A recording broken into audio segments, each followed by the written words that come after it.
আমি পেরেছি। আজ আমি আমার দেশকে পৃথিবীর শ্রেষ্ঠতায় নিয়ে যেতে পেরেছি। কংগ্রেচুলেশন। কি ব্যাপার চাচা, এইভাবে রাস্তায় মিষ্টি বিলাই করছে যে? কেন তুই জানিস নি? পৃথিবীর লোক সবাই জানে আমার ছেলে চাঁদে মানুষ পাঠিয়েছে যে। ইয়াসিন চাঁদে মানুষ পাঠিয়েছে। এই দিকটা দখল হয়ে গেছে, তো ওই দিকটা মাপি কি? তুইও দুটো মিষ্টি খাইলে।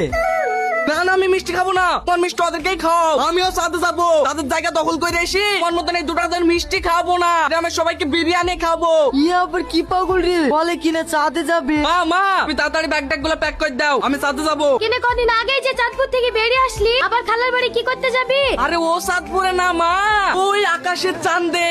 তুই চাঁদে যাবি? হ্যাঁ। কি হলো কি, কে কোথায় যাচ্ছে?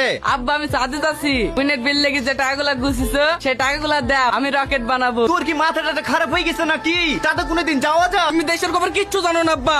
ওই পাড়া দিয়ে ছেলে আসিন জমি দখল করার লেগে চাঁদে মানুষ পাঠিয়েছে। এই অমানুষ ইয়াসিন বিজ্ঞানী পড়াশোনা করিছে, তাই ও চাঁদে মানুষ পাঠিয়েছে। তুই কি করে যাবি? আব্বা তুমি এই কথাটা কিভাবে বললি? আমি পড়াশোনা করিনি, তুমিও তো দেখিছো ইয়াসিনের আমি ক্লাস 3 অবধি পড়েছি, তাহলে ও সাথে মানুষ পাঠাতে পারলে আমি পারবো না? ওগো তুমি ওকে চুপ করতে বলো, ওরা বলতে বল কথাবার্তা শুনি আমার কিন্তু বিশাল রাগ হয়ে যাচ্ছে। রাগ তো হবে, যে বাড়িতে আমার মতন বিজ্ঞানের কোনো কদর নাই সেই বাড়িতেই আমি আর থাকবো না।